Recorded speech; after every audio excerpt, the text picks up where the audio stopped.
अक्सर हमारे नास्तिक मित्र पूछते हैं और ये प्रश्न बहुत बार और बहुत लोगों द्वारा किया जाता है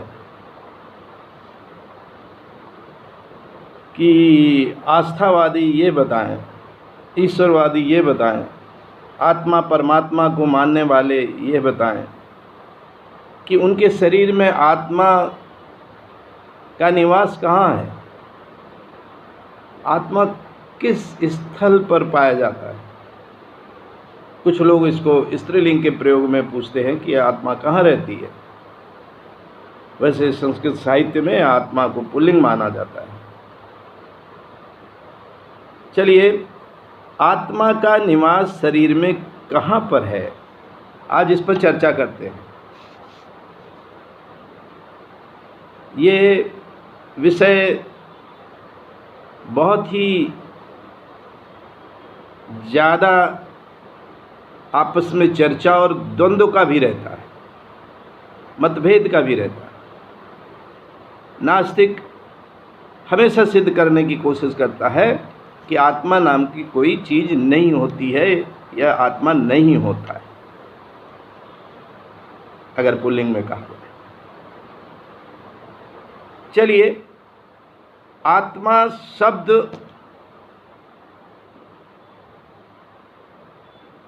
से अभी हम अलग बात करते हैं। वेदांत में, वेदों में, उपनिषदों में आत्मा अत्यधिक व्यवहृत शब्द है।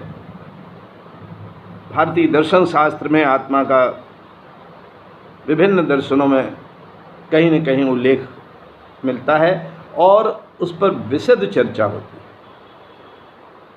जो दर्शन उसको मानते हैं वो भी, और जो नहीं मानते हैं वो उसके खंडन में, जो अनीश्वरवादी होते हैं वो आत्मा परमात्मा को नहीं मानते हैं तो उसके खंडन में भी उसकी चर्चा करते हैं।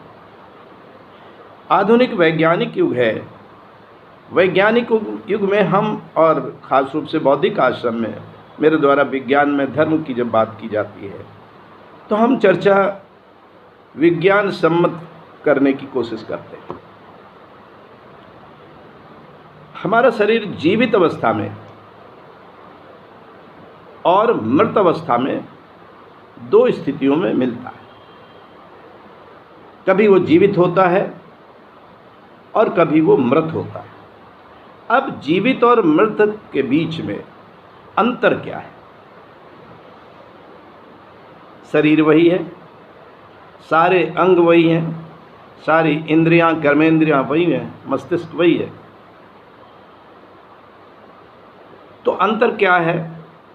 अंतर उस शक्ति का है जो जीवित शरीर में तो थी वो शक्ति, लेकिन मृत शरीर में वो नहीं है। उस एनर्जी का है, उस ऊर्जा का है जो जीवित अवस्था में होती है, मृत में नहीं होती है, डेड बॉडी में वो नहीं होती। अब वो ऊर्जा कौन सी ऊर्जा?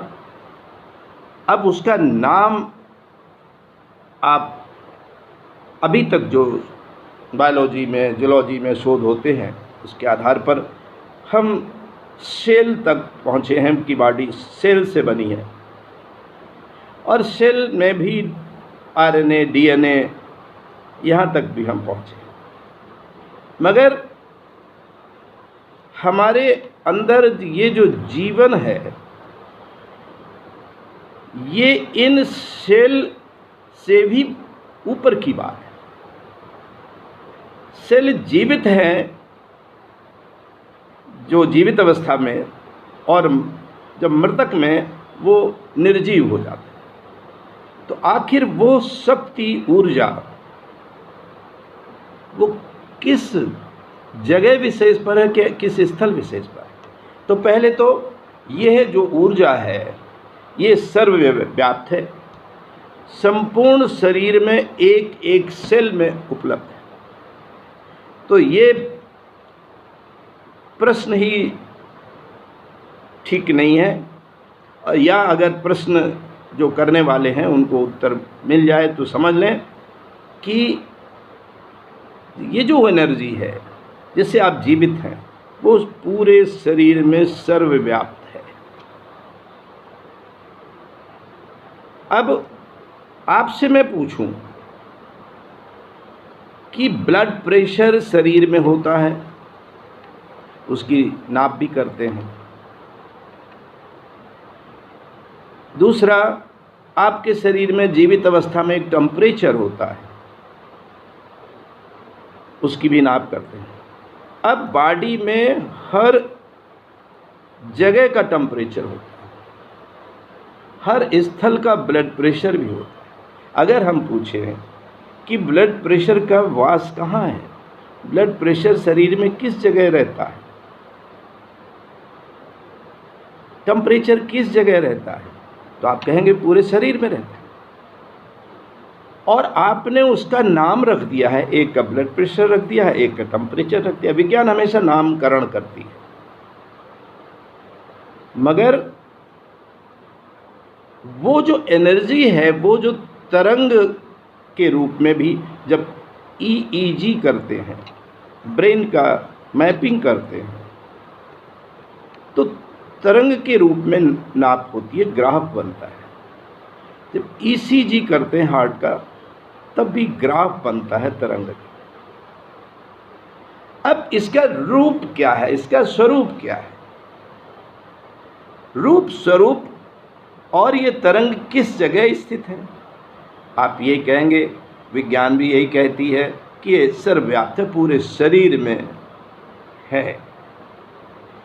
हाँ, उसका प्रभाव कहीं जो अगर मस्तिष्क की कोई स्थिति है तो मस्तिष्क में वो अधिक मिलेगा।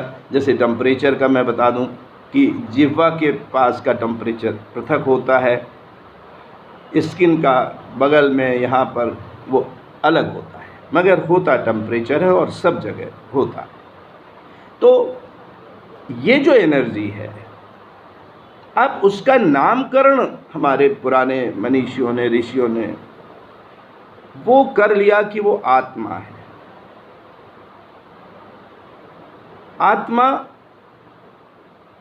नामकरण कर लिया, वो अलग है, वो आस्थावादी हो गए, ईश्वरवादी हो गए, और वो कहने लगे, जैसे कि गीता में है, नैनम छिंदन्ति शस्त्राणि नैनम दहति पावका नश्चैनम क्लेदयन्ते आपो नैनम शोषयति मारुता। ये आत्मा के स्वरूप के बारे में ये श्लोक है। तो अब इसका नास्तिक कोई नामकरण नहीं करे तो यही कहते रहेंगे कि जीवित अवस्था में हमारे अंदर जीवन है और मृत अवस्था में वो नहीं है। तो शरीर के साथ साथ वो जो जीवन शक्ति है वो नष्ट हो जाती है, नास्तिक ये कहते हैं। जबकि आस्तिक कहते हैं कि नहीं, वो नष्ट नहीं होती है, वो ब्रह्म में लीन हो जाती है।